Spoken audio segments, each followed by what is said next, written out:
दोस्तों, आज हम आपको एक ऐसी कहानी सुनाने जा रहे हैं जो सिर्फ एक खबर नहीं है, बल्कि आने वाले दशकों की राजनीति, व्यापार और तकनीक का भविष्य तय करने वाली घटना है। ये वो कहानी है जिसमें अमेरिका और भारत, दो बड़े लोकतांत्रिक देशों के बीच ऐसा टकराव हुआ है जो अब सिर्फ कूटनीतिक या आर्थिक नहीं, बल्कि डिजिटल युद्ध का रूप ले रहा है। यह वह कहानी है जिसमें एक तरफ है अमेरिका का दशकों पुराना डिजिटल साम्राज्य जो गूगल, फेसबुक, व्हाट्सएप और इंस्टाग्राम जैसे दिग्गजों के जरिए पूरी दुनिया पर राज करता आया है, और दूसरी तरफ है नया भारत जो अब किसी के दबाव में झुकने को तैयार नहीं, बल्कि अपने डिजिटल अस्तित्व के लिए एक निर्णायक लड़ाई लड़ने के लिए मैदान में उतर चुका है। दोस्तों, वीडियो में आगे बढ़ने से पहले मेरी आपसे एक अपील है। अभी तक आपने हमारे नए चैनल को सब्सक्राइब नहीं किया तो अभी सब्सक्राइब कर लें और वीडियो को अंत तक जरूर देखिए। शुरुआत होती है कुछ महीने पहले, जब अमेरिका ने अचानक भारत पर भारी भरकम टैरिफ लगाने का फैसला किया। यह सिर्फ एक आर्थिक कदम नहीं था, बल्कि एक दबाव बनाने की कोशिश थी। एक ऐसी चाल जिसमें अमेरिका को लगता था कि भारत उसकी शर्तें मान लेगा, अपना बाजार और खोल देगा और अपने डिजिटल दरवाजे अमेरिकी कंपनियों के लिए और आसान बना देगा। लेकिन दोस्तों, यह 1990 का भारत नहीं है, यह 2025 का नया भारत है जिसने यह साफ कर दिया है कि वह किसी भी कीमत पर अपनी संप्रभुता, चाहे वह भौगोलिक हो, आर्थिक हो या डिजिटल, से समझौता नहीं करेगा। अमेरिका को यह उम्मीद भी नहीं थी कि भारत का जवाब इतना तेज और इतना अप्रत्याशित होगा। बिना किसी बड़े ऐलान, बिना किसी संकेत और बिना किसी लीक के भारत ने अचानक अपना खुद का स्वदेशी सर्च इंजन लॉन्च कर दिया। लेकिन ध्यान रहे, यह कोई साधारण सर्च इंजन नहीं था, यह था भारत का डिजिटल ब्रह्मास्त्र, ऐसा हथियार जो न केवल अमेरिकी कंपनियों के एकाधिकार को तोड़ेगा, बल्कि भारत के नागरिकों के डाटा को हमेशा के लिए देश की सीमाओं के भीतर सुरक्षित रखेगा। यह वह प्लेटफॉर्म था जो शुरुआत से ही दर्जनों देशों में लॉन्च किया गया। यानी भारत ने शुरुआत से ही यह स्पष्ट कर दिया कि उसका इरादा केवल घरेलू स्तर पर सीमित रहने का नहीं है, बल्कि वैश्विक स्तर पर अमेरिका को सीधी चुनौती देने का है। इस सर्च इंजन की सबसे बड़ी खासियत यह है कि इसमें 100% डाटा भारत के भीतर ही सुरक्षित रहेगा। कोई भी विदेशी कंपनी, चाहे वह कितनी भी ताकतवर क्यों ना हो, हमारे डाटा तक नहीं पहुंच सकेगी। इसका मतलब है अब ना जासूसी होगी, ना सेंसरशिप और न ही हमारे डाटा का आर्थिक शोषण। पिछले कई दशकों से अमेरिकी कंपनियां हमारे डाटा को अपने सर्वरों पर भेजती थीं, जहां उसका विश्लेषण करके हमें प्रोडक्ट और सर्विस बेचे जाते थे और अरबों डॉलर का मुनाफा कमाया जाता था। लेकिन अब यह रास्ता बंद होने जा रहा है। जैसे ही इस सर्च इंजन का नाम सामने आया, पूरी दुनिया में हलचल मच गई। वैश्विक टेक जगत और मीडिया हाउस इस खबर को ब्रेकिंग के रूप में चला रहे थे। विशेषज्ञों ने इसे आधुनिक इतिहास का सबसे बड़ा डिजिटल और व्यापारिक पलटवार बताया। यह उस समय हुआ जब अमेरिका को इसकी बिल्कुल भी उम्मीद नहीं समझ आ रहा थी, और यही इस चाल की सबसे बड़ी ताकत थी। अचानक किया गया हमला जिसके लिए प्रतिद्वंदी तैयार ही ना हो। दोस्तों, हमें यह भी याद रखना चाहिए कि पिछले 20,025 वर्षों में अमेरिका का डिजिटल साम्राज्य कितना गहरा हो चुका है। गूगल, फेसबुक, इंस्टाग्राम, व्हाट्सएप और ट्विटर जैसे प्लेटफॉर्म न केवल भारत के सोशल मीडिया और संचार तंत्र पर हावी रहे हैं, बल्कि उन्होंने हमारे देश से अरबों डॉलर का लाभ कमाया है। भारत से जाने वाला डाटा सीधे अमेरिका में स्थित सर्वरों पर जाता था, जहां से अमेरिकी कंपनियां हमारे व्यवहार, हमारी आदतों और हमारी जरूरतों का पूरा विश्लेषण करती थीं। यह डाटा उनके लिए सोने की खान था, क्योंकि इसके आधार पर वे हमें वही चीजें बेचते थे जिनकी हमें जरूरत होती थी, और हम अनजाने में उनके मुनाफे को बढ़ाते रहते थे। लेकिन अब भारत ने साफ कह दिया है, यह खेल खत्म।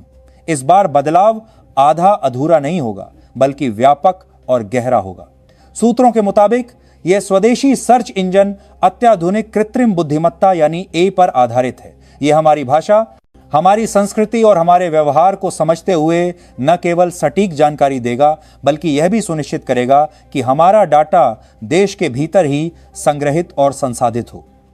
भारत ने इसके लिए एक विशाल सर्वर नेटवर्क तैयार कर लिया है, जिसे आने वाले महीनों में और विस्तारित किया जाएगा। इस सर्च इंजन को देश की सभी प्रमुख भाषाओं में उपलब्ध कराया जाएगा ताकि देश के हर कोने में रहने वाला व्यक्ति, चाहे वह किसी गांव में हो या शहर में, इंटरनेट का पूरा लाभ उठा सके।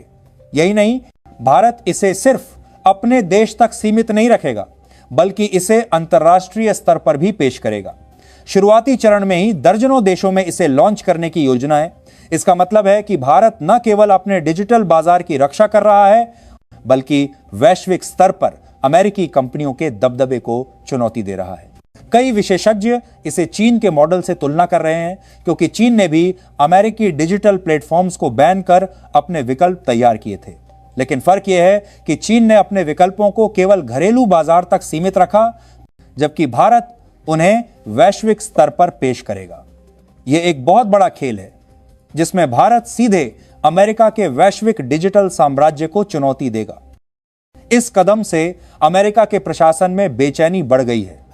वॉशिंगटन में लगातार उच्च स्तरीय बैठकें हो रही हैं, जिसमें यह चर्चा हो रही है कि अगर भारत ने न केवल अमेरिकी सोशल मीडिया प्लेटफॉर्म्स बल्कि ई कॉमर्स और क्लाउड सेवाओं के भी विकल्प पेश कर दिए, तो यह अमेरिका के डिजिटल निर्यात और वैश्विक प्रभाव दोनों को गंभीर चोट पहुंचाएगा।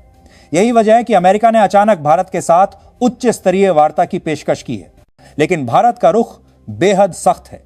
नीति निर्माताओं का मानना है कि आत्मनिर्भर डिजिटल इकोसिस्टम बनाना भारत की राष्ट्रीय सुरक्षा और आर्थिक स्वतंत्रता के लिए जरूरी है। इस बार पीछे हटने का सवाल ही नहीं है। प्रधानमंत्री नरेंद्र मोदी की अगले महीने भारत की बारी कारण पर पड़ती है। भारत की आत्मनिर्भर के लिए दो खारती से तार ही कारने का लेकर नाहिर निर्मर में तभी झार है महीने अमेरिका यात्रा की संभावना जताई जा रही है।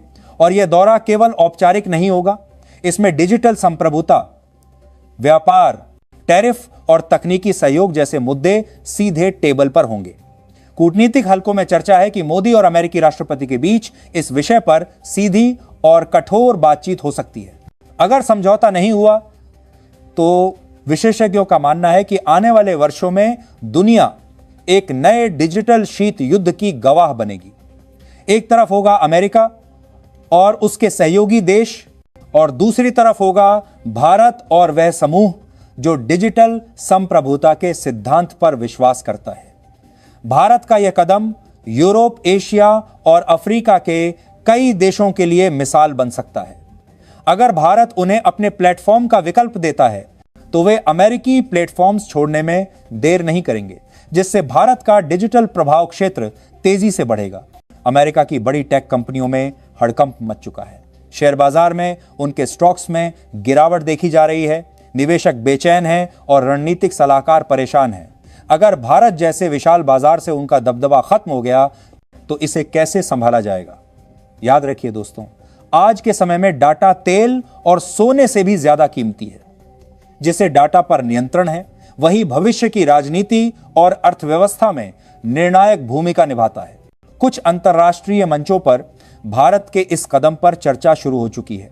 कुछ देश भारत के साथ मिलकर एक साझा डिजिटल गठबंधन बनाने पर विचार कर रहे हैं ताकि अमेरिकी एकाधिकार को तोड़ा जा सके और दुनिया में बहुध्रुवीय डिजिटल व्यवस्था स्थापित हो। वहीं अमेरिका के भीतर से भी कुछ आवाजें उठ रही हैं जो ये मानती हैं कि भारत जैसा बड़ा लोकतांत्रिक देश अगर अपने नागरिकों के डाटा की सुरक्षा और डिजिटल आत्मनिर्भरता के लिए कदम उठा रहा है तो ये सही दिशा है। भारत ने अमेरिका को साफ संदेश दे दिया है कि अगर उसने टैरिफ के मुद्दे पर नरमी नहीं दिखाई तो भारत अपने डिजिटल प्रतिबंधों को और आगे बढ़ाएगा और अमेरिकी कंपनियों के लिए बाजार में प्रवेश और कठिन बना देगा। यह स्थिति अब तक की सबसे गंभीर डिजिटल तनातनी में बदल चुकी है। दोस्तों, यह सिर्फ एक तकनीकी बदलाव नहीं है, यह भारत के लिए एक नए युग की शुरुआत है। एक ऐसा युग जिसमें हम अपने डाटा, अपने प्लेटफॉर्म और अपनी डिजिटल पहचान के मालिक खुद होंगे।